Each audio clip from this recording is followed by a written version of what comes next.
What's up, everyone? Welcome back to Every Week We Follow. We have got a special live for you today. I'm your host, James Clifton, joined by my good friend, as always, Gary Bennett. But we have got some other special people here as well. We've obviously got Sam Leonard from True Adventures, who is now also officially Claret and Blues away day special match review person. Well done, Sam. Thank you very much. Thank you. You've been signed up, mate. You've been signed up. Well done. Neil from the Love of Paul McGrath podcast as well. And also we have got Luke Robinson from Up the Villa. How are we all doing, guys? Very good, thanks. Special. Good stuff. Brilliant. Well, we're going to spend probably about 45 minutes to an hour, maybe at max, talking about the upcoming season. And I've got some few debate points there for us to go over as well. But first off, I just want to touch on that PSG game.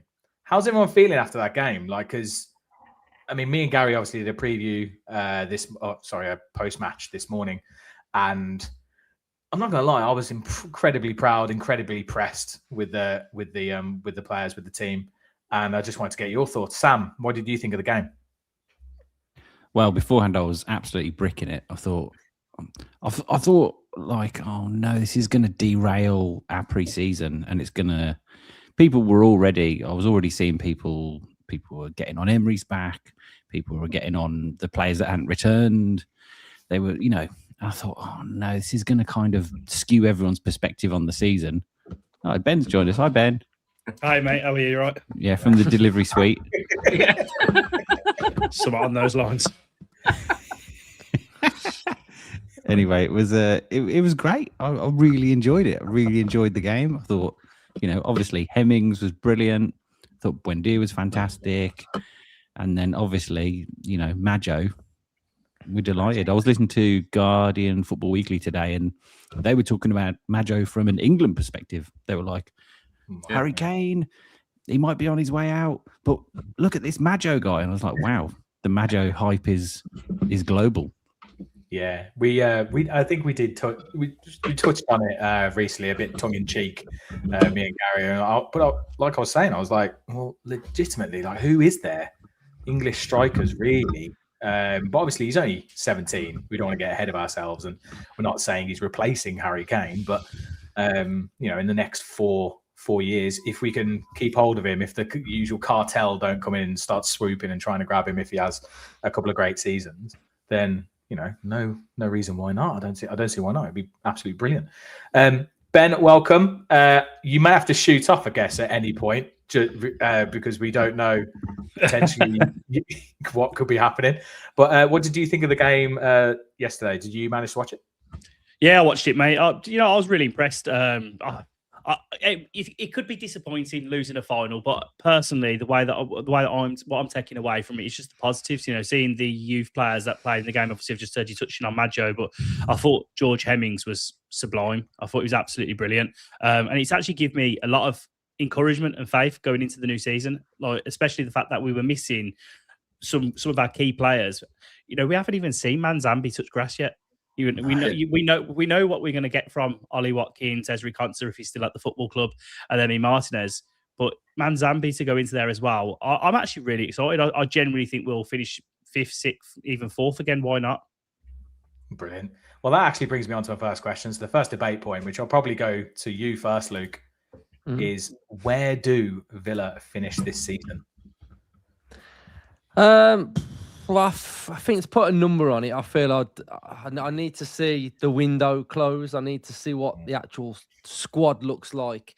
But I think with all of the sort of rebuild and the new Aston Villa, I think my first thought would be we'll be in Europe of some sorts. I feel like that's the base of where we'll be competing. And I think obviously, it's very difficult to finish 4th, as we know. So the season would have to come together really well. But I think in Europe would be, it's just Emery's bread and butter. He's never finished outside of Europe. So I can't go into a season thinking that we're going to finish outside of Europe when he never does that. And I think for me personally, I felt like the squad last season, for as much as we won a trophy and we had, an unbelievable season, I think profile-wise, we were probably lacking in quite a lot of areas. So I think so far in pre-season, yes, players have left, but I think what we're actually building and the profiles that are coming in, I think we're going to have a stronger squad, a more aggressive squad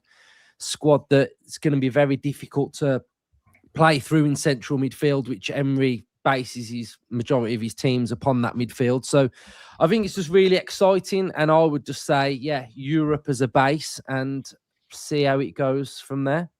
Yeah, I mean, I suppose Europe can technically go all the way down to 8th, kind of depending on how all the coefficients go and all that kind of stuff. I can see in the comments, I'm just looking here, some people saying can see top 4, top 6 seems to be the kind of main number people are putting on it. Neil, I'll come to you here, mate. What are your thoughts of the season? Because, I mean, obviously, we've also got the fact that there's a lot of unknown. So, like me and Gary talked about, it's really exciting because there's a new kind of look, Villa. And like Luke was saying, the centre of our midfield looks like it's going to be very difficult to break through now. But we have lost some really influential players, especially going forward. We've got Manzambi in. We don't know how he's going to turn out. We've got Garnacho in. He's kind of a bit of a lottery. Again, we don't know how he's going to turn out. Alisson's looked kind of lively. Maggio, how many minutes will he really get? So what are your thoughts in terms of, because obviously we've got the Champions League alongside it. It's not like last season where we had the Europa League, which is obviously a fantastic tournament and we won it, but it's not the Champions League. It's not the same intensity. Yeah, look, I suppose I've been realistically since the Yuri Tielemans news, I've kind of adopted the 3-word philosophy of curiosity, interest, and excitement. That's my view on this off season so far. You know, I think in footballing world as a whole, we can get too bogged down in certainty. It's like a race to be certain about something as early as possible. You see that in the transfer market when you see big names squabbling over, I was first to come out with this rumor. No, I was first to come out with this rumor. And that's just embarrassing. Like that's just symptomatic of it, I suppose, really. And I think as well, you know, within the social media world, that's one of the things where I've decided in 2026 is to take a back step about pinning my colours to the mast too early about things. Because, but saying that, I do think with regards to this season, I'm like Luke. I do think we'll finish in Europe in some way, shape, or form. The tapestry of Aston Villa Football Club for 2026-27 is not finished yet, but it's taking shape. It's looking nice. Like last night, the biggest thing about last night was the only real thing Villa could get out of last night that was of meaningful was of long meaningfulness to Aston Villa in this season. Was good PR. And they still got that without winning the trophy last night. They have the whole world talking about a 17-year-old Hulk. They have the whole world talking about George Hemmings. And everybody's saying, Jesus, Villa should have beat Paris Saint-Germain last night. Mm-hmm. So that's opened an awful lot of eyes to Aston Villa, specifically when the whole world was talking about Morgan Rogers and Yuri Tielemans and Luca Dean leaving the club. So that's where the curiosity and the intrigue and the excitement for me comes from.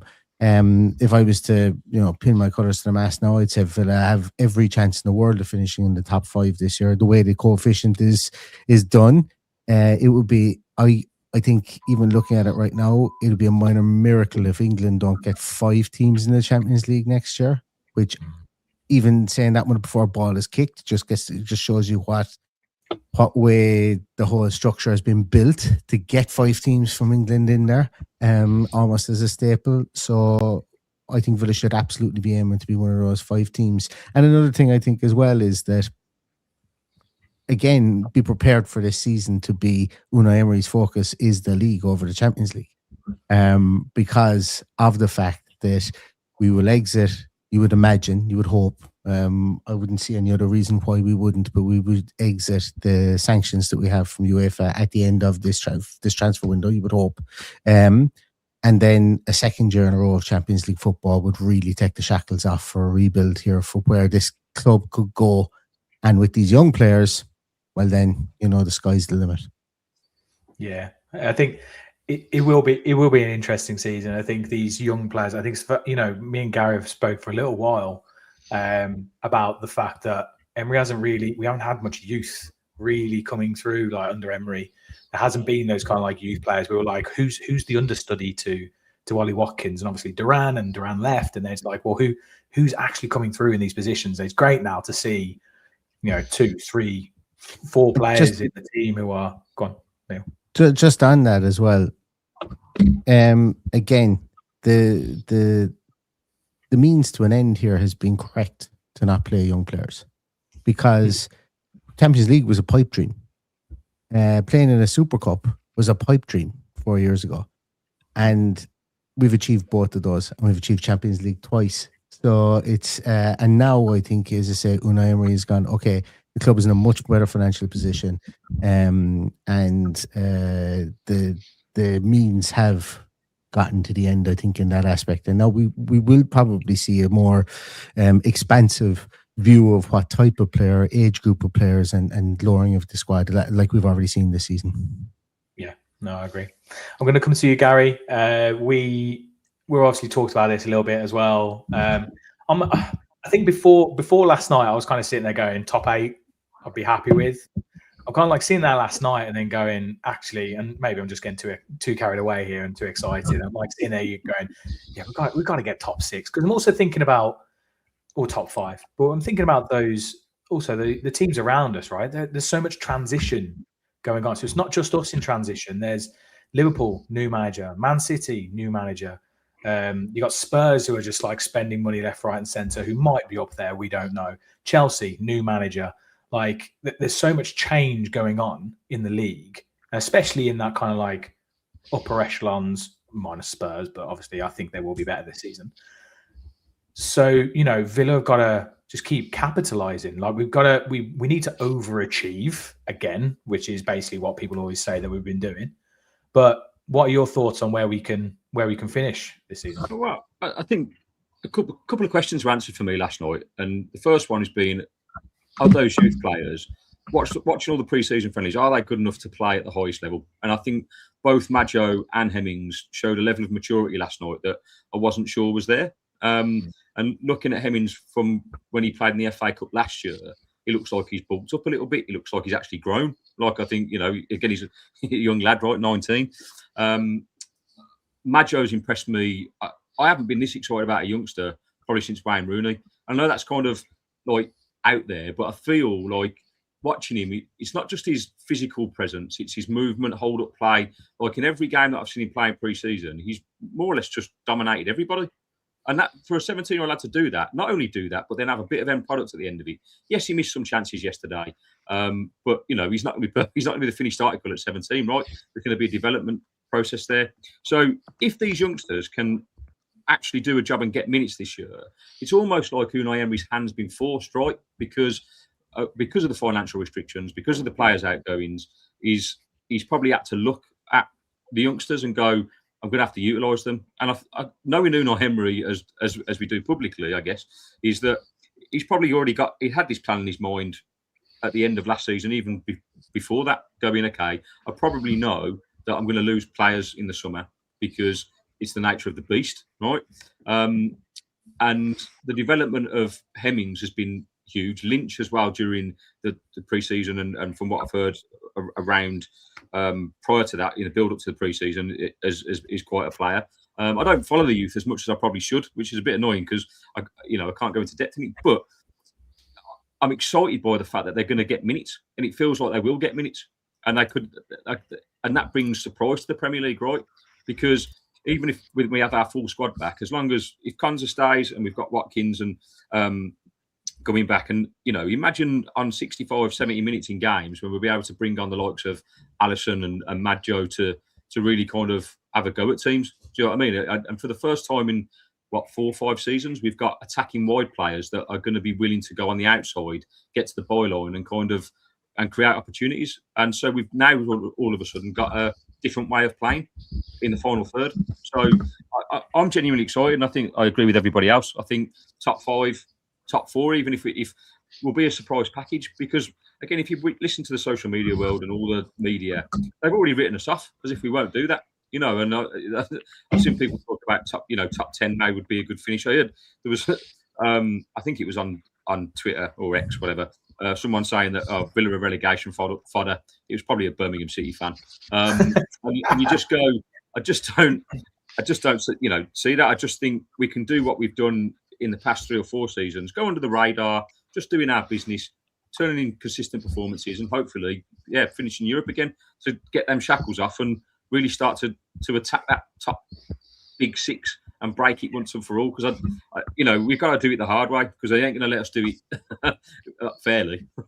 Yeah, I mean, obviously, last season, 5 games in, I think we're all wondering, are we relegation fodder? I really didn't know what was going on there. It was pretty bizarre.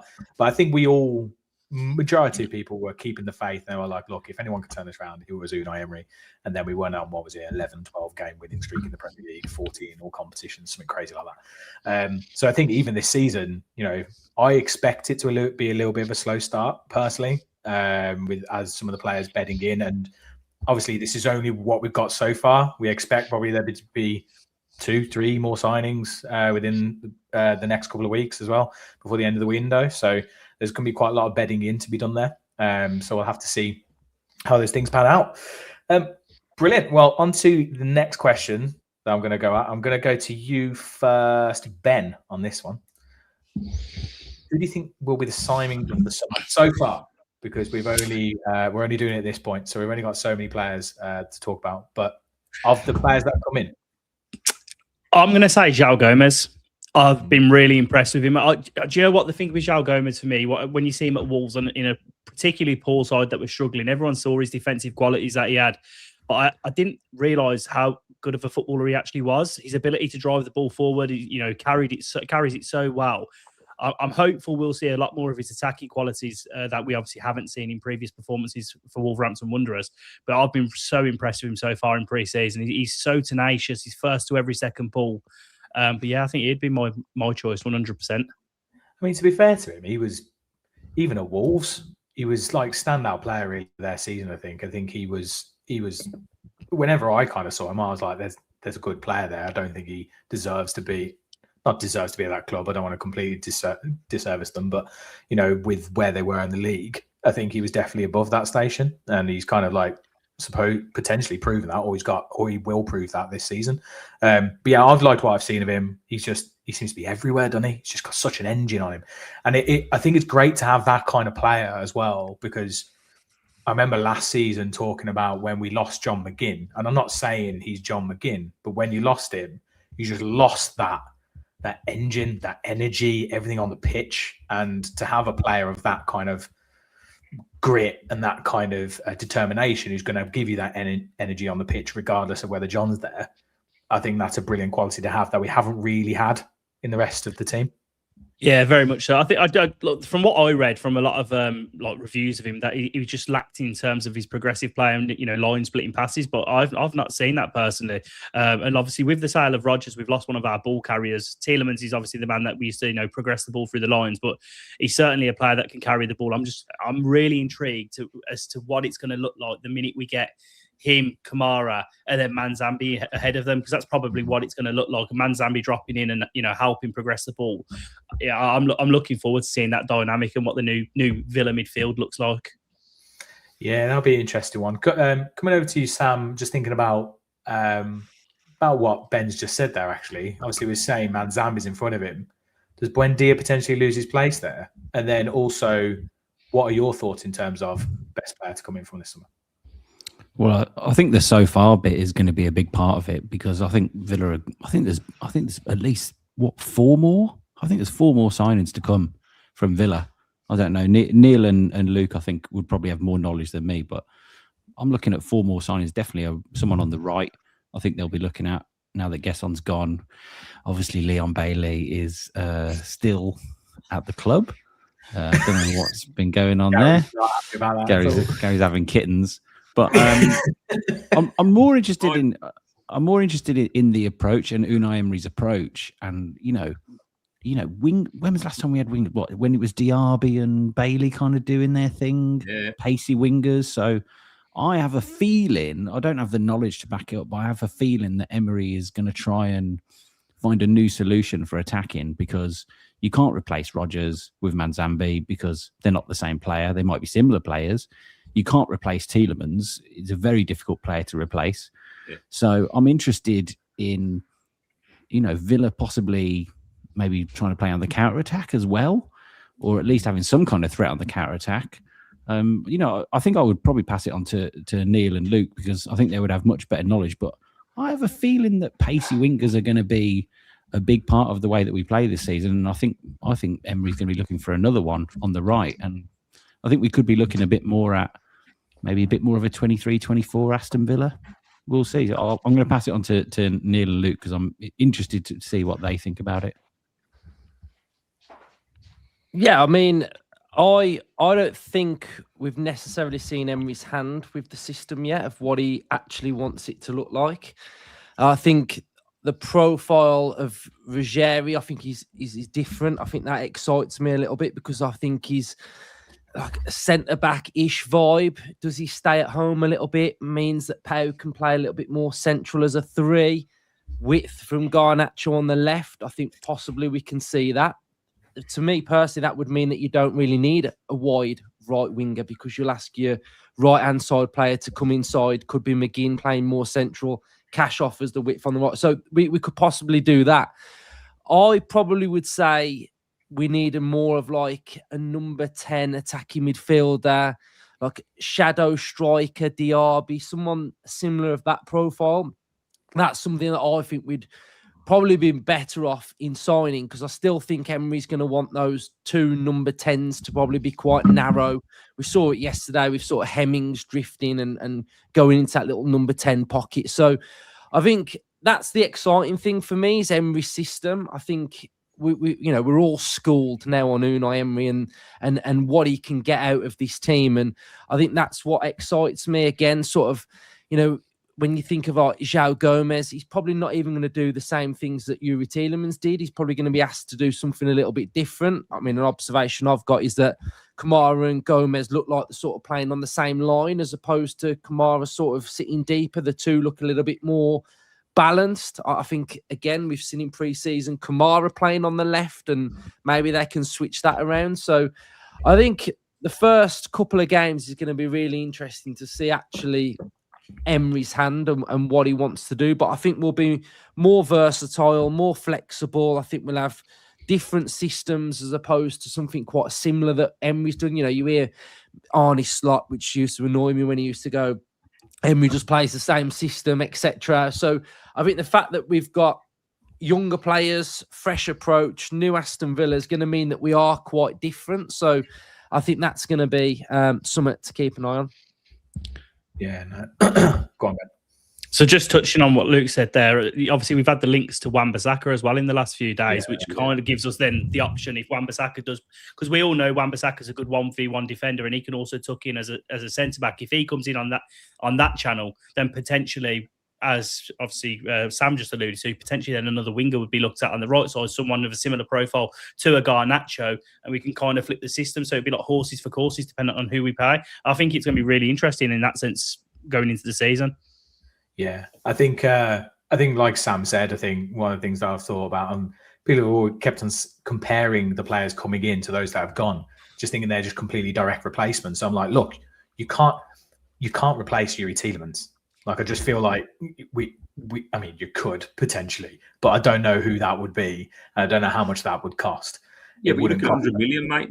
Yeah, exactly. That's what I mean. It won't cost 35 million. And it's the same with Rodgers. You're not going to get the same player. So you've got to stop looking at it as a replacement. It is using that money to try and fill in other parts of the squad, make it a better team as a whole. Like Luke was just alluding to around the balance in the midfield. I do think those two allowing whoever is ahead of them to kind of like have free reign. And also I think, it gives us the option of, if you've got someone like Gomes rather than Tielemans, he can sit in a bit more, and Kamara can, if he wants to, go a little bit further advanced, because I think he's a much more technical footballer than some people actually think going forward, not let alone just that kind of breakup play that he does in that holding role.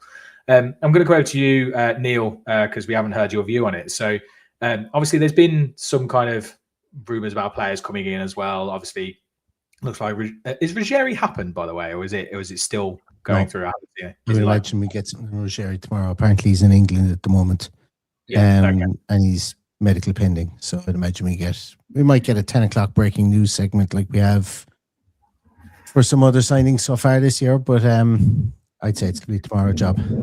Yeah.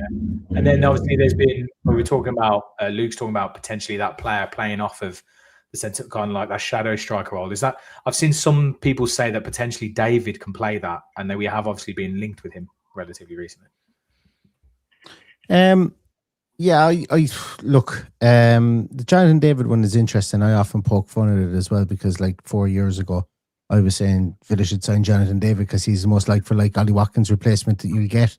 And then we've been linked with him probably, I'd say, every off season since. So it's for me, I kind of don't want Villa to sign him, because if it turns out to be shite, then I've got a 4-year-old receipt going back there to like, oh, what does this fella know? But it worked with Boubacar Kamara. I said we should sign him, and then we did, and then all of a sudden, bang! Look what he turned out to be. Yeah, look, I suppose the big thing with Jonathan David is Jonathan David at Lyon profiled to be an absolute like he was big news at sorry, not Lyon, at Lille. He was big news, and then he moves to Juventus. And look, Juventus were a small bit of a skip for last year, specifically in the striking department. There was a lot going on there. Like Dusan Vlahovic was being very Dusan Vlahovic last year, and making waves, I suppose, with Juventus, and he's now gone off to Besiktas. And Juventus they brought in, they bring Lois Openda. I think they brought him in as well, and they've shipped him out too. So they wanted to clear house at the striking department, because last year didn't go to plan for them.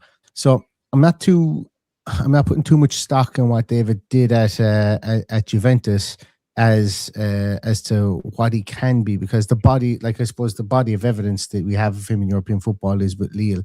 Can he play as the 10? I think he can play in the 10 position. I see my big thing with the Unai Emery system and playing in the 10 is, it's like you don't really play there. You kind of play everywhere in mid. Like you kind of play everywhere in midfield. You go back as far as the middle third. You can pop up on the right. You've got license to pop up on the left. But you have to be a hard worker. And that's why I probably don't think he does play in there in the Unai Emery system. But I do think it's somebody that we need someone else to come in and to join the club. Because if you do have an Emery Buendia, who hats off to Emery Buendia, he was absolutely outstanding last night. The work rate he got through last night, I think he must have been on the Lance Armstrong diet or something like that over the off season, because that man could have ran up the French Alps and back down the other side again, and he would have still had plenty of energy left. But like he's probably going to play there. Manzambi's probably going to play there. And then when you look at the left side of midfield, you only have Garnacho then in that instance. So I wonder is there really anything in the Jonathan David thing? And would Villa be more open to getting somebody who's a small bit more multiple to play in those positions? So I definitely think there would be another addition in that area. I think we'll come to an agreement with Palhinha. I think we'll probably bring in 2 fullbacks and kind of, to go back to what Sam was saying there, I think 4 minimum, potentially 5 if things go right for us. Because we have, and I think as well, another thing that might be holding down things is 72 hours ago, Bailey and Gassand were on the way out of the club, and now it's only Gassand, and the Bailey deal has collapsed. So you're kind of going, what's happening there? I also think that will get done. I think there will be an outgoing of Leon Bailey in some way, shape or form as well this year. But I think it's time we all have a whip round. Mate, every fan, we'd have a whip round just pay to get rid of him. Like just pay to get rid of him. If I strain any harder, I'll shit myself. If strain any harder, it'll be you that has the baby. Yeah. It's but I do think this, like, we have to remember with Leon Bailey as well. Like, remember his announcement signing. Remember the announcement of him signing the contract in that shack in the middle of nowhere with Craig Butler on a dodgy YouTube stream. Does anyone forget we lived through that? Yeah. Leon Bailey, his stepfather wanted to announce him in this man cave in wherever they were on a dodgy YouTube stream. Like, that doesn't get enough folklore for what it should get, I think. And what was it, Luke? That same man is now. Yeah, I mean, yeah. I interviewed his dad, and his dad told me he was going to win a Ballon d'Or at Villa. So yeah. Yeah. You know. Mate, you've got to believe in your kids. It's important. Yeah, I was going to say, absolutely. you got to have, you know, psychological, like they got to have the mentality, but that's like delusion. Yeah, Isn't but it? at which point do you go, maybe, son, football's not for you? You know, there has to be that kind of dialogue, right? Well, the question is, Gary, Evan Gassond or Leon Bailey? No, that's so no, I don't want either of them. Like, mate, both of them. I feel slightly sorry for Bailey because he's just dropped off a cliff, and I think he's been pulled with, I don't know, Amazon Prime deals rather than focusing on playing football, which is, you know, that 23-24 Bailey was exciting, and he's just not hit those heights since. Gasson was bizarre. I'm convinced he's been using AI to get a contract because he just doesn't look like he's ever played football. Bizarre signing, and that just hasn't worked out. And, you know, it's my only question over Unai Emery that, you know, the transfer winners that we've had haven't been brilliant. You know, they're not all worked out completely. So this is a big, important one. Like you say, if we are going to get 4 or 5 new signings, then hopefully they're going to be the bridging gap that's going to get us that European place, because just I'm so desperate for it, because I just think the shackles come off and we can actually start competing properly. And yeah, but both of those for me, 2 of the biggest flops in Villa history, in my opinion.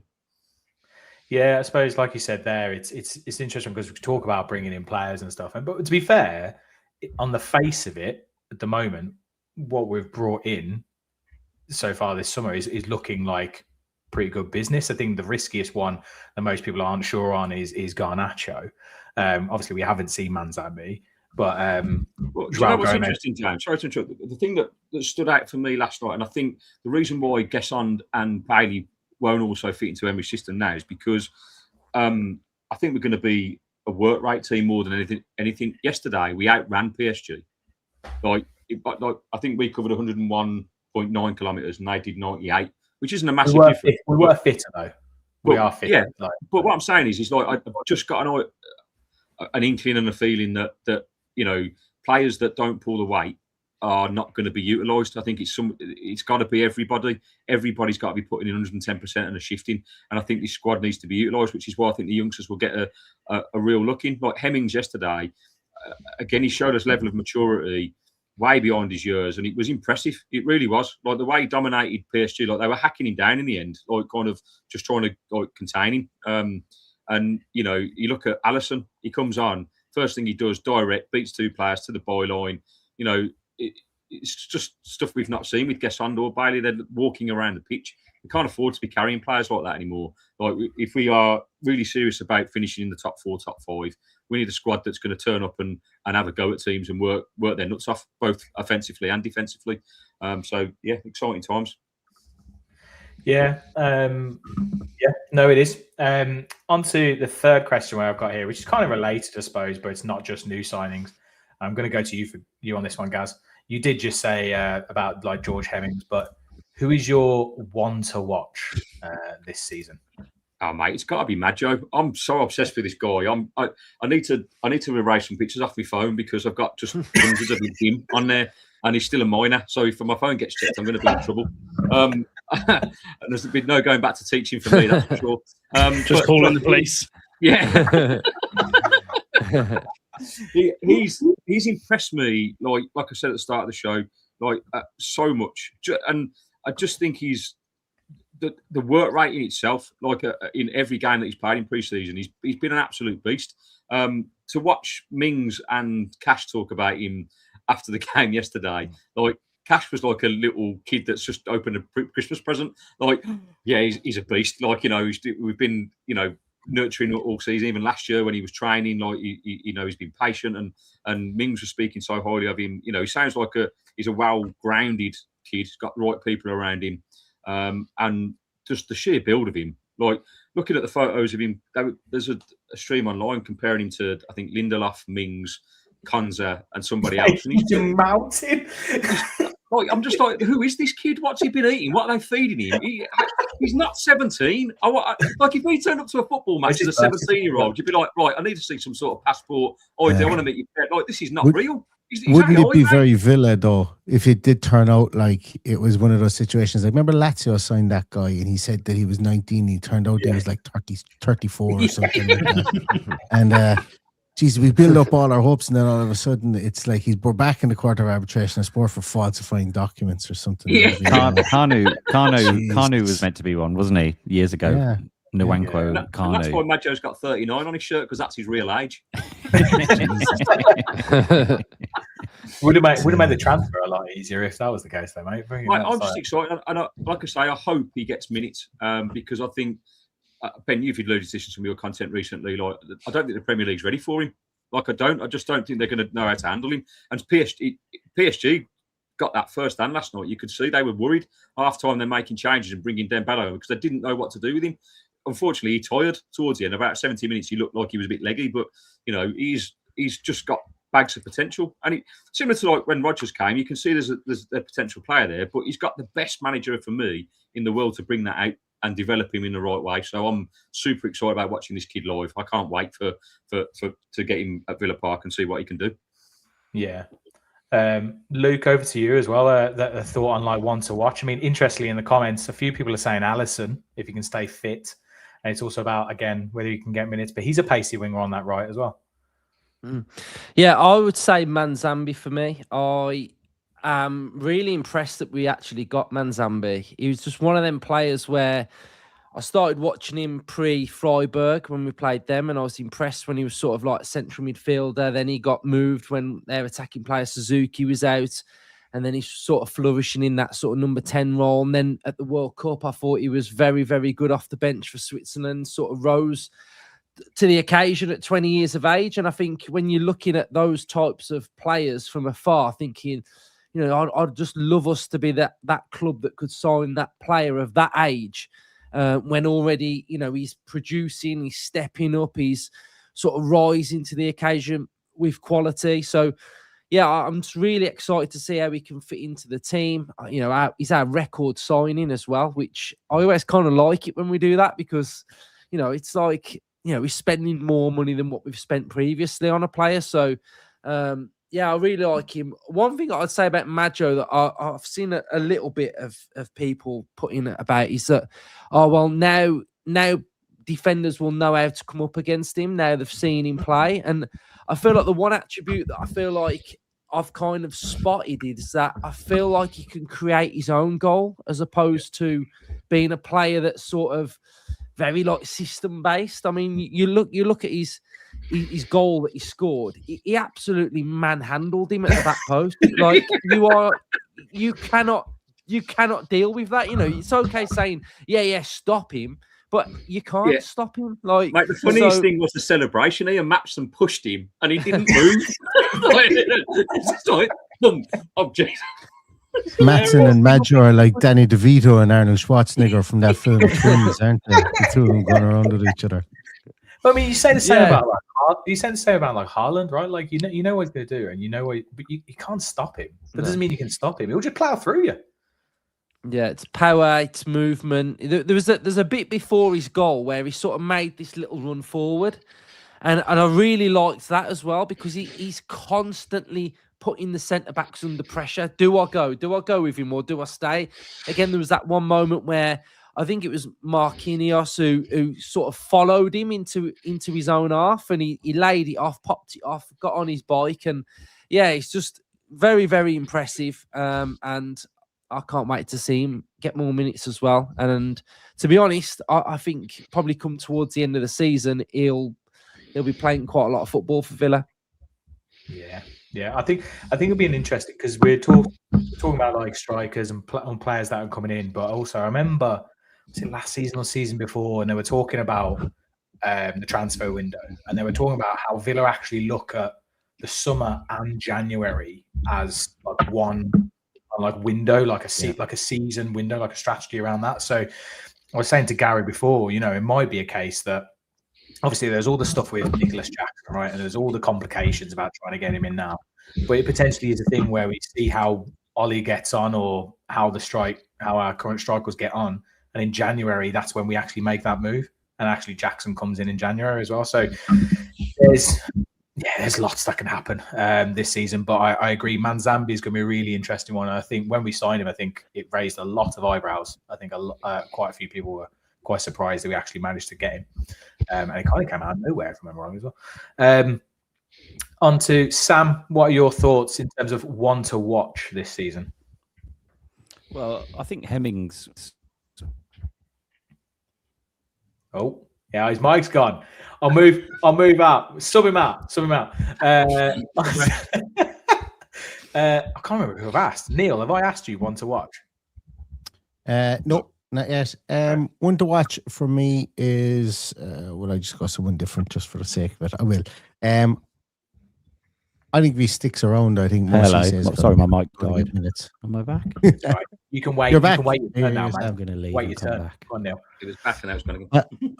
I'm going to talk. I'm going to say that just because he hasn't featured in the last 3 games, somebody like Cisse, if he gets I know he's not going to get a ton of minutes, but he played the first 4 games of preseason, first 4 or 5 games maybe of preseason, I think it was, and didn't really look out of place. We signed him for $5 million from Linz. He's already he's a league winners medal. From last year from Austria. So he's somebody that could come into the mix at some stage. See, the problem there is, I say this now, and then we probably get Jacob Tanz will reach out tomorrow and just say, yeah, Cisse is on his way to Middlesbrough for the season. And, so he's the risky one. But he's somebody I think that's kind of gone under the radar now because of just where the last 2 preseason games have gone against Bayern Munich and PSG. He hasn't been utilized, but it's the freshness there because he is that's an old room we have. That centre half department is an old room. 2 33-year-olds in Lindelof and Mings, a 28-year-old I think in Pau Torres, and a 30-year-old in Ezri Konsa.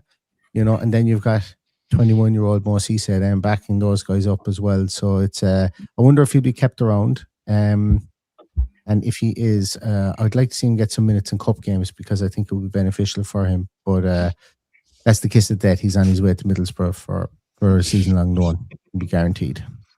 Well, there's obviously the rumours flying around Konsa, right? And I think some people believe that he might be on his way. So we'll obviously have to see how that goes as well. So there could be space. I don't think he would. I think we'd probably look to fill that with someone else. But definitely. Yeah, could be more minutes for him. Sam, you're back with us, mate. Do you want to give us your one? Can you hear me? Want to watch? Yes, we can hear you, mate. Don't worry. My one to watch was going to be versatility and a wider base.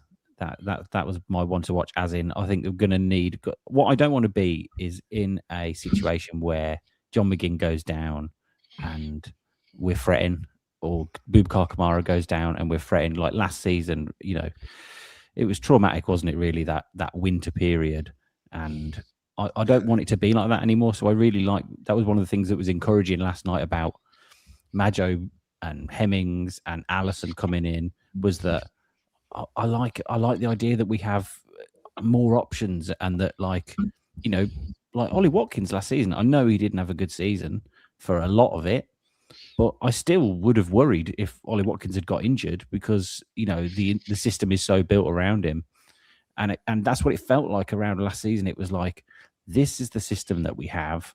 These are the players that we need to make this system work. And if any of those players go, as we saw in January, I mean, it was a perfect storm of all 3 of them going. But, obviously Onana would hit the deck about 10 minutes into every game and the whole crowd would hold its breath. And, I don't want to be in that position anymore. So I like the idea that we will have a wider pool of players to choose from.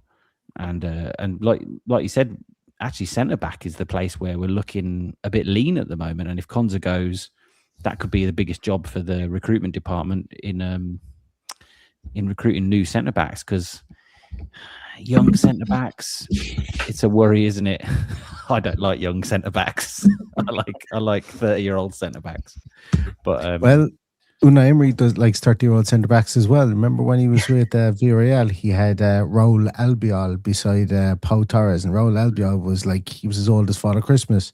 He was and he was like 37 at that stage, and he went away and won Europa League. So he's not averse to bringing in an old man and getting 30 or 40 games out of him.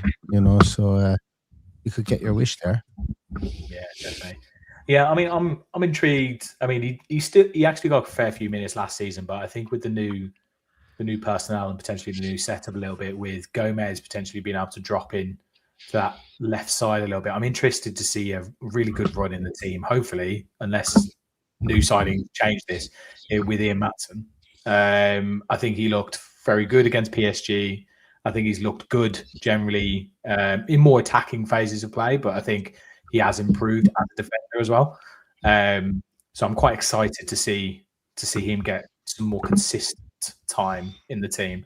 But we've seen before with that left back position, he likes to rotate it, whether that's just to do with the personnel that he had or whether that's just something he likes to do. I'm not really sure. Cool. On to question number 4. It's not a quiz. It's not. That's a very different time of the season. All right. Which team will be the surprise package this season? So this isn't just Villa. I've gone a little bit off pitch here. Not Villa related. It's simply Premier League. Who do you think is going to be the surprise package? I mean, it could be Villa, but I'm going to go to Gary for this one. Might come to me first. Really brilliant. Like you say, you said it at the start, mate. It's going to be competitive again, isn't it? Because I've so many teams in transition. I'd like to. This is for me. This is between Brighton and Bournemouth, because both teams have been in there and thereabouts. Obviously, Bournemouth are now in a complete transition as well. So I'm going to go Brighton. They've kept their manager. I know they've got rid of a few players, but I think they've been there and thereabouts. And I just love the club, if I'm honest, in terms of the people. It's one of the best away days that I've ever been to. I just think they've tried to do things right, similar to us. They brought in young players and developed them and move them on, and they've competed well in a league that's difficult to compete in. So hopefully they can do what we've been doing and try and break into the cartel, mate. So I'm going Brighton. Surprise package. Interesting. Luke, what are you thinking? I think I'm going to go Leeds. Few leads in the chat. I feel like there's a couple of new teams that have got Europe, isn't there?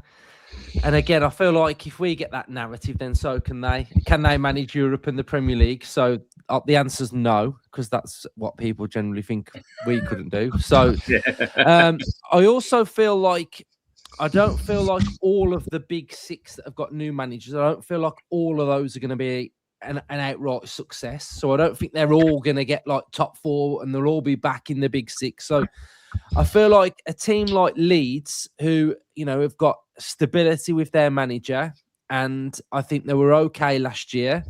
I think they have recruited a few good players as well. I think they'll probably catch a few teams cold early on. I just feel like Leeds are going to be, I'm not saying like top 5. I think like maybe like 8th, 9th, but I think that's a bit of a surprise to some. Yeah, I agree. Especially, I mean, if they can get 8th, if that does end up being like Europe as well. But you're right. Like, I mean, this is the difficult, because like I can't actually remember who ended up getting the last spaces in Europe last season, because there was like Brighton, Bournemouth, Sunderland. Sunderland, yeah. God, yeah, I forgot about that. It'll be interesting to see how those teams handle that as well, because playing in Europe as well as the Premier League is no joke. There's a few things in the chat. We've got Coventry, which will be an interesting. I'm actually quite looking forward to the Coventry game. We've got a couple of friends who are Coventry fans, and I think that'll be a derby. Yeah, it'd be nice. Yeah, I'm quite looking for the Rico Arena, massive stadium that's had no one in it for so long. On to Sam. Who are you thinking? I think Leeds is a good shout. I think Daniel Farker is a really good manager. My only concern with Leeds is they were so keen to sack him last season. And I feel like regimes that never quite goes away, does it? When they really want someone to go. Well, did they come in while he was still there? Was that a new regime that came in while he was still the manager? I don't know. But he's a very good manager. I live in Norwich, and he's still worshipped in Norwich as a manager because of what he did with them and the football that he played. And he did such a good job last season turning it around. You know, they were in a bit of a mess, and he was about to get sacked. And then he made that switch. And in fact, it was the game against Villa, the Villa's away game at Ellen Road, and Leeds were brilliant. And Villa did so well to kind of cope with that. And Ellen Road, when it gets going, is such a powerful stadium. You know, I think it's one of the best in the Premier League in terms of atmosphere. So I think Leeds is a really good shout, actually. But the Premier League, it is a wash with kind of a middle section, isn't it? And you can throw a blanket over any of them. And I think the Europe thing is going to be a big test for them. We're so lucky, as always, to have Unai Emery, because it's a big thing. I think Eddie Howe struggled with this as well.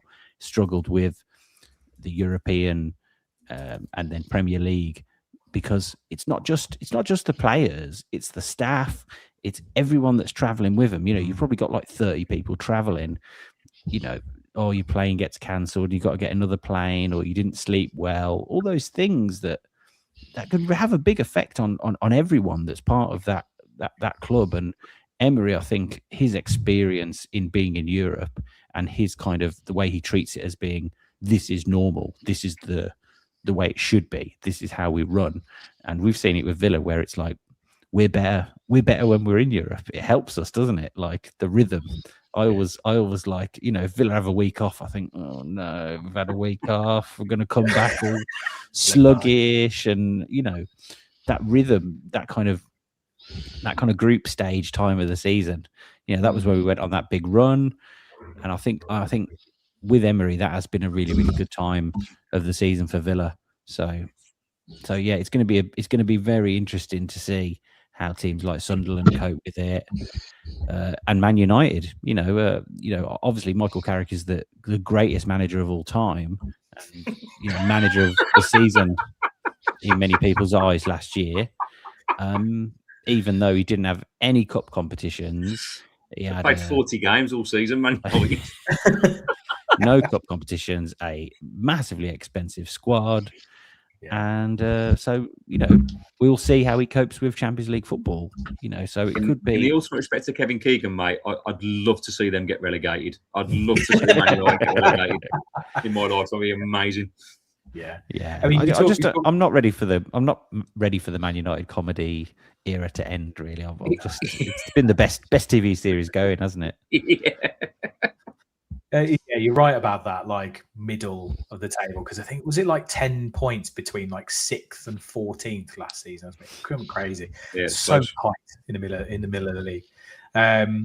I'll go over to Neil. I don't think I've asked you team to what prize package. Leeds would have been was on the tip of my tongue as well. I'm waiting for Forest to do something. I'm waiting for Forest to do something in the transfer market. They've got Glasner in. He's the second highest paid manager. They're paying him something like 15 mil a year. Like, it's something ridiculous. I just plucked that from the top of my brain now. I don't know whether that's true or not.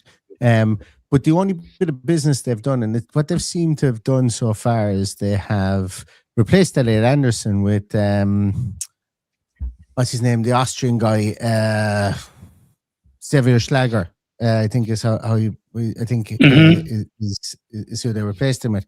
Another work rate guy, real work rate guy, and they've brought in Usman Diomande and centre half as well. You know, so they're going to go to 3 at the back. So between Diomande, Murillo, Morata, or whoever you want to put in there, or Jai Cunha is the 3 centre halves. I think the bones of a very, very good Oliver Glasner team is there. He has his a type figure, Morgan Gibbs-White up there. He has his Chris Wood, who's his Jean-Philippe Mateta, or he has his Igor Jesus, who's his Jean-Philippe Mateta type striker up there as well. So I think if they are smart, and if they can get some more freshness into that midfield, maybe get a small bit more creativity up top, and maybe bring in another. They seem to have over the years have just accumulated right and left backs that they don't like playing. And I don't know what they want to do with those there, but maybe if one of those can if they can catch lightning in a bottle there and have options there in those fullback or those wing back positions, I think that could be a sneaky push to get back up to where they were 2 years ago, and not to come back to the pack. But yeah, they'd be interesting, I think, if they do business, because as we know, Glasner is a good manager, and they have a pile of money to spend after Elliot Anderson was sold. So don't they have a bit of a reputation for buying like 10 players in the last week and just throwing them at the manager? And my other thing would be, he's a bit spiky, Glasner, isn't he? He doesn't mind. I don't agree with this. This isn't good. You know, you'll be gone. You'll be gone by the time he finishes the sentence, won't he? I was going to say, mate, Marinakis is unstable. He's more concerned about going after Crystal Palace, isn't he, than he's about buying people from Nottingham Forest. I mean, I love him. I think he's a great guy. Yes, we all love him on here. Me too. Mafia, please don't come for us. He's such a good guy. Yeah. You know, does so much I for live charity. quite close to Nottingham. I don't want to be there. Yeah, I mean, I agree with Neil there. I mean, like, I'm waiting for Forest. I mean, Gary thinks I'm a closet Forest fan. Because you're in-laws, mate. You've gone to the dark side. What we do is talk about Forest. Like, mate, no, look, all it was before, right, just to clear this off, the only reason I was going on about Forest last season because I was desperate for Spurs to go down. So I was literally sitting there rooting for Forest, but it didn't matter to Forest anyway. It wasn't Forest in the end that mattered. It was West Ham.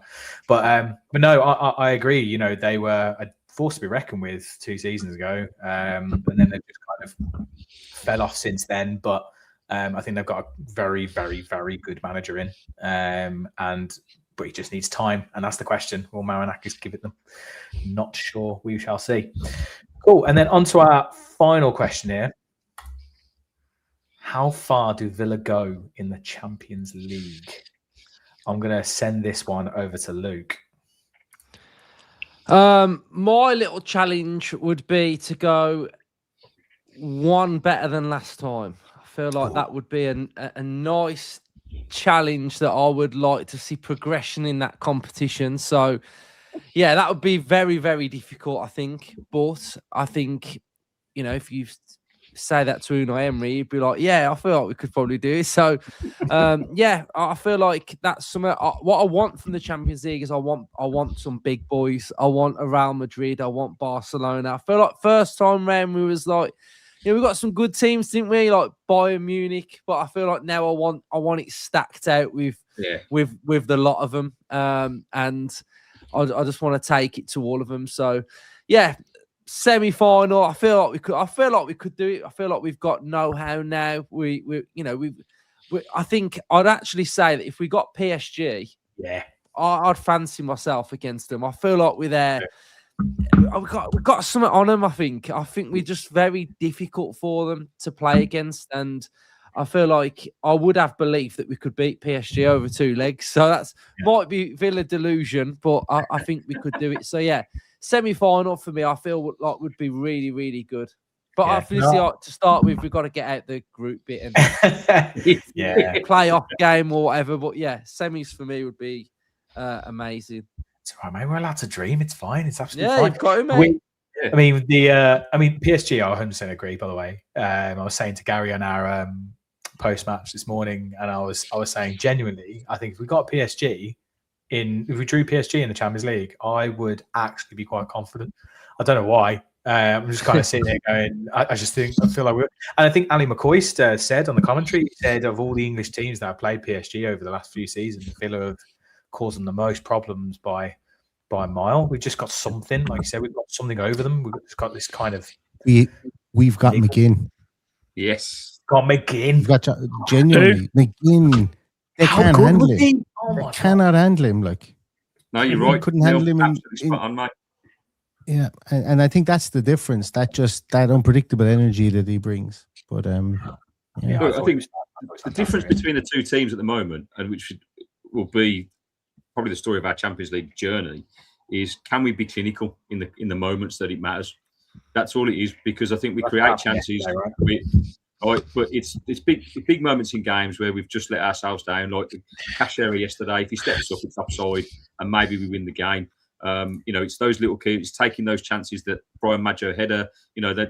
These are moments that you kind of flitter away and go, look, it's okay because we make mistakes.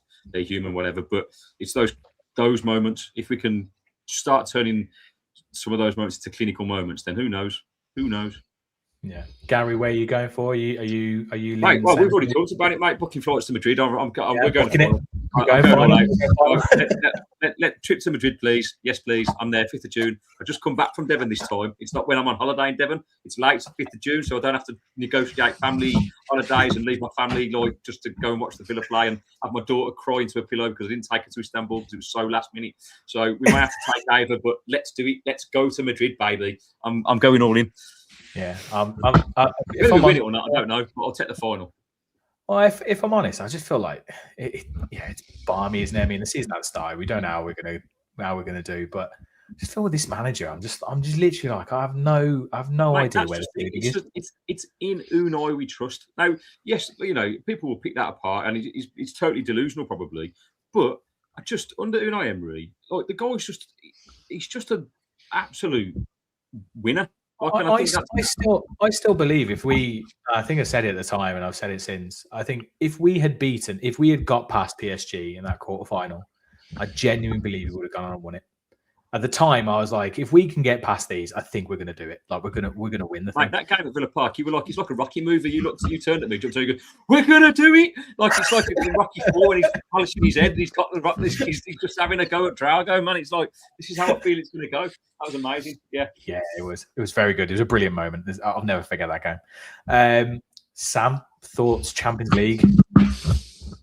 I said after the Europa League final last year, when I was in one of the rare moments where I wasn't crying, I said that Unai Emery, you know what he's like. Remember last season? It was January, wasn't it? We were on that big run, and Emery's like, "Oh, just trying to get in the top 5. We just don't go on about all that. We're doing our best." And then after the injuries, a few weeks later, he was like, "I thought we was going to win the league, to be honest." A few weeks ago, I thought he was winning the league. So you know what he's like behind the scenes, and he's a maniac. The guy is an absolute maniac. And if you ask, if you in his heart of hearts, he'll be like, "Oh yeah." And he does have a bit of an obsession with winning the Champions League. Obviously, as you would, the guy's won 5 Europa Leagues. He's like, that's enough. He wants the big one, doesn't he? He does want the big one. And he's not moving to any other club at the moment. It looks like he's firmly at Villa. So put 2 and 2 together.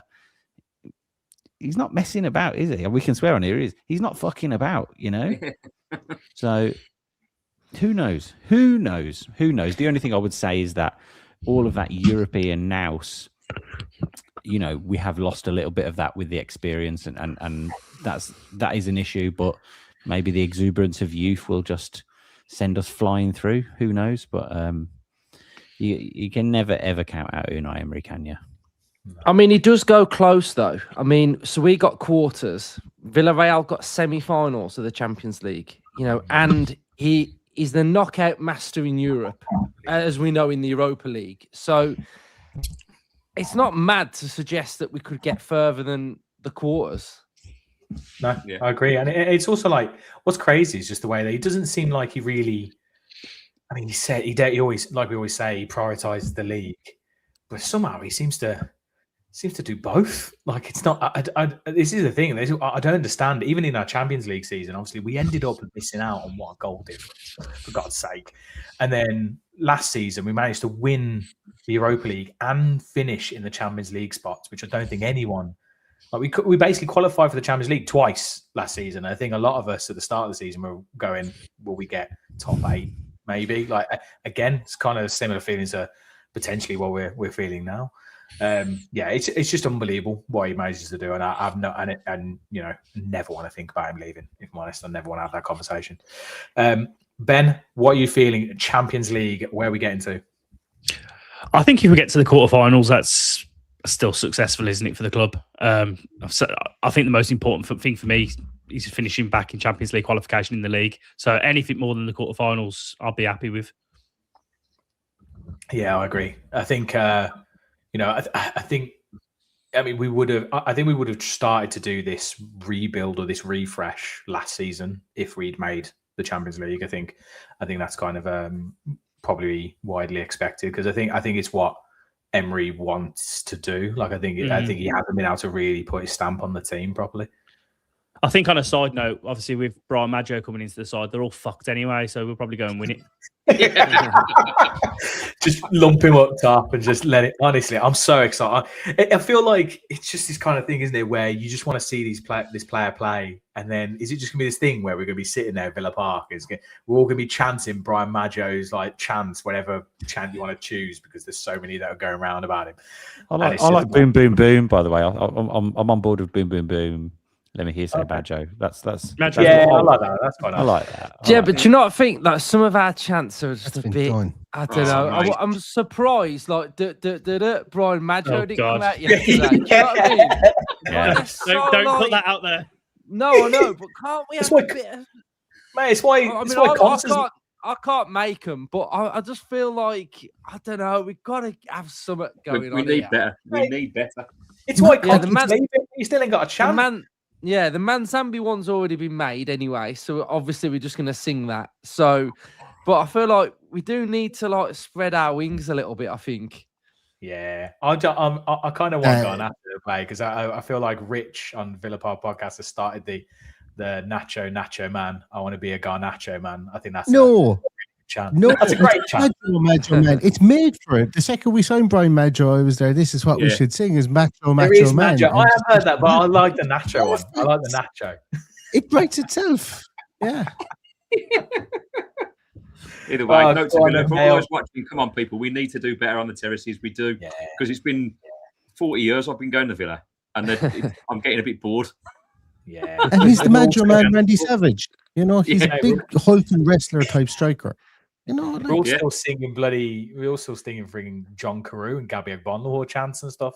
It's like, it's ridiculous. Right, Neil, where we finishing in Champions League? Aston Villa Football Club in Champions League. Do you know what? I actually looked this up to see. I think we get quarterfinals. I think, look, again, the Champions League is it's a massive money pot. Realistically, that's what Villa are looking at it as, and that's what Unai Emery will be looking at it as well. Obviously, with the caveat of you know, we're in it, we might as well go in and win the bloody thing. But I think that because of like winning the Europa League last year is huge. It's huge for a lot of things. It's huge for our coefficient, Aston Villa's coefficient. Villa stand to make. I think what I tried to make it out as was, I think it's somewhere between 12 and 18% more than what they made on their last trip because of the pillar value, which is huge. That's anywhere between, I think, 12 and 16 million euros extra just for getting to the same quarterfinal stage as they did the last time, because of the way the money is doled out. And I actually think that that's one of the reasons why they said, okay, Champions League, let's close the North Stand. That's 16 million. We'll probably cover the home revenue and more if we get to the quarterfinals.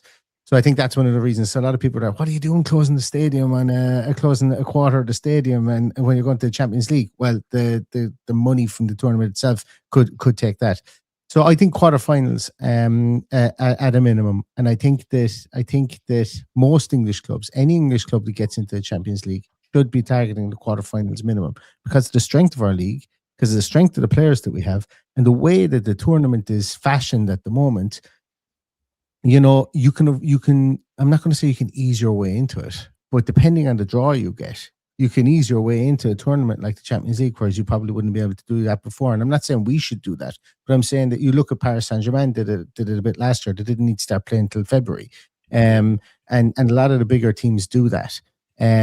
So while we probably aren't in a position to do that at the moment, getting to quarterfinal, I think, would be a great achievement for Aston Villa as well.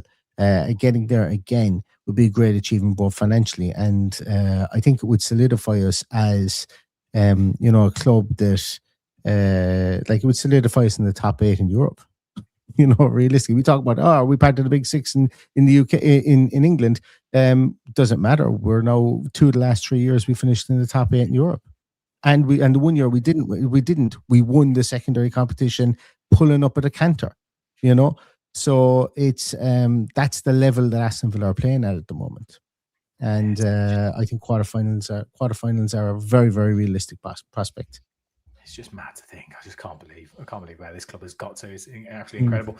Well, I mean, I'm just looking quickly at like the betting odds because they're usually a good kind of like gauge sometimes. But we're 11th favourite, just behind Inter Milan and above Napoli and it's you can get 48-1 odds at the moment with Betfair. So might take that bet, mate. I'll put a little 10 on that, mate. I'm not gonna lie.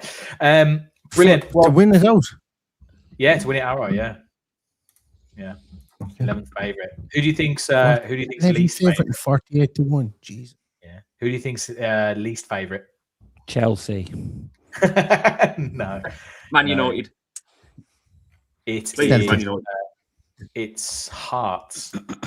2,500 to 1. Hearts are. They're out now, I think, aren't they? Because they got absolutely murdered against I can't remember who it was. Yeah. 0. Brilliant. Well, that's all we've got time for here. But thank you so much, guys, for joining us. And thank you, everyone who's watching. There's been lots of stuff going on in the comments.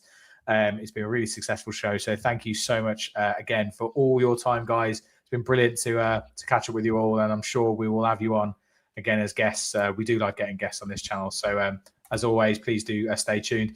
If you are new here, please do hit the subscribe button, hit that like button as well. Let us know down in the comments if you're watching this on pre-record to all the questions that I asked as well. Let us know your opinions on those.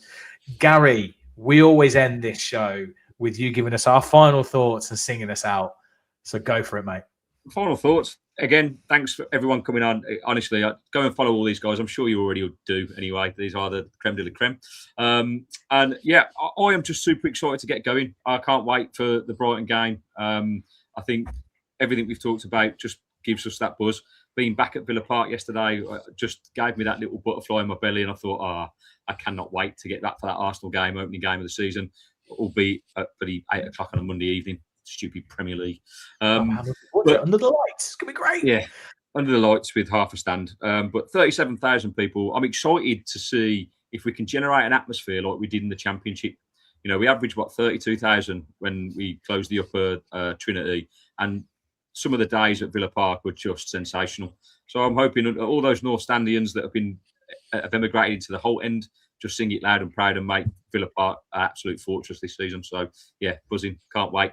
And until the next one, boys and girls, we'll see you then. And as always, every week we follow the boys in Claret and Blue. Peace. Yeah.